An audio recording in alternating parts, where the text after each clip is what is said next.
Welcome to Luca is a Billionaire, where the only thing I invest in is your answers. In this video, I will show you how to change Toyota RAV4 wiper blades. First, make sure you have the correct replacement blades for your vehicle. It's also a good idea to place a soft towel or cloth on your windshield to protect it from accidental scratches. Park your RAV4 on a level surface and turn off the ignition. Now, gently lift the wiper arm away from the glass until it stands upright and locks into position. Now, let's remove the old wiper blade. Look closely at where the blade connects to the wiper arm.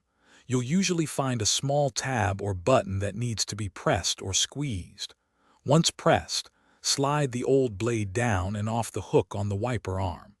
Be very careful not to let the metal wiper arm snap back against your windshield, as this could cause damage. Hold it firmly. With the old blade removed, it's time to install the new one. Take your new wiper blade and align its connector with the hook on the wiper arm.